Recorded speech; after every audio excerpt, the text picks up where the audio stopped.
trying to show you that God said the children of Israel, yeah, they would be put into slavery, they have their kids taken from them, they broke God's commandments. That was a prophecy. And when we look at who that happened to, it happened to us. So clearly we must be the Israelites, because exactly what God said would happen to the Israelites, it only happened to us. Yeah. So we, according to the Bible, our nationality is we are children of Israel. It's Israelites. That's your true nationality. When you're born in this world, they give you some boxes, take black, British, Afro-Caribbean. These are nationalities of these other nationalities. They're telling us who we are. But no, God is telling you who you are. God made you a child of Israel. That's who we are. The Bible is saying, yeah, a stranger is anyone that is not a child of Israel. He's not our race. You get me? So that would be the Chinese, the Indians, the Arabs, the whites, you know what I'm saying, the Somalis. These people are strangers to us. That means a different nationality, yeah? So check this out. Here's what God said the punishment would be of us compared to the other nationalities. Because before I said to you, God make all the people there. Why? What's the difference with our life? I didn't say nothing to you, you said our life is a lot harder. You get me? So let's see why that is, yeah? Check it out. Deuteronomy chapter 28 verse 33. The stranger that is within thee shall get up above thee very high. What does that mean? The stranger is a what? Someone that's not our what? Yeah, foreigners, other races, they're going to get above us very high, us children of Israel. And what's that with children of Israel? And thou shalt come down very low. He shall lend to thee, and thou shalt not lend to him. He shall be the head, and thou shalt be the tail. The Bible says the other races, yeah, they will get above us very high. We're going to come down very low. The Israelites are a people, when you look in the world, they should be low beneath everybody else. And that's because of what? It's because, I'll show you again just to refresh your memory, yeah? Because we need to make sure you remember this. Alright, this is real life, this is what we need to know why we're going through these things.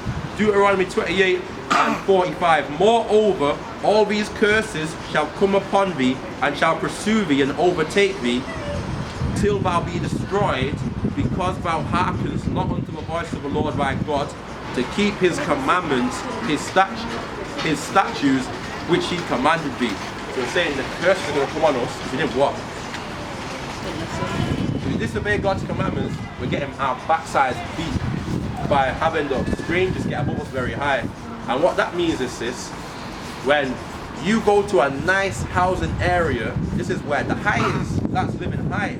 But you go to the ghettos and the slums, this is low. Now where do the black people live at? The nice area most time, or in the lower areas? Okay.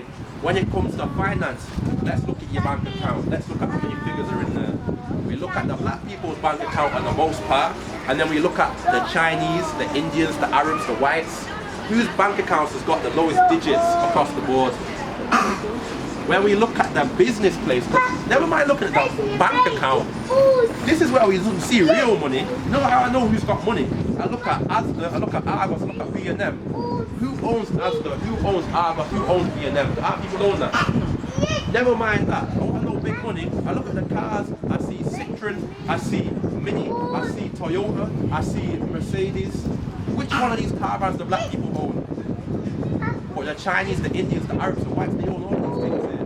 Nothing. We are so below, so beneath, they only look down on us.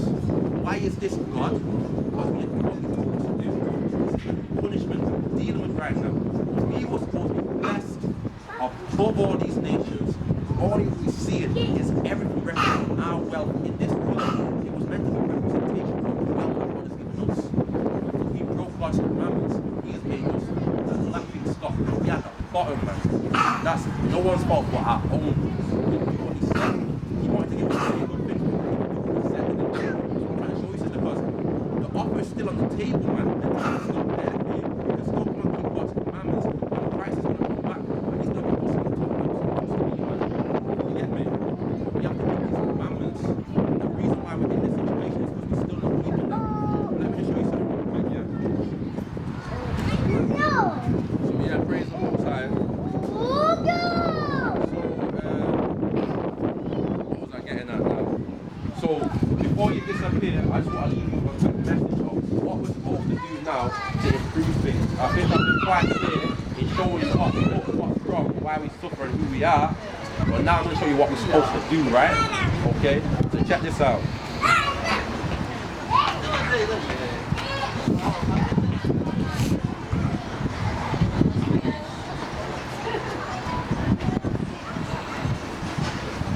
Now this is Deuteronomy chapter 10 and verse 12.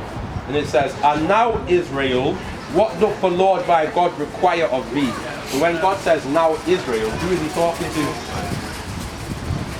Who is God talking to when he says Israel? Talking to us, right? Yeah? And he says, "What doth the Lord thy God require of thee?" So what does he want from us, right? He says, "But to fear the Lord thy God, to walk in all his ways." He wants us to fear him because we will only do what he says when we fear him. That's why he beat us with the whip.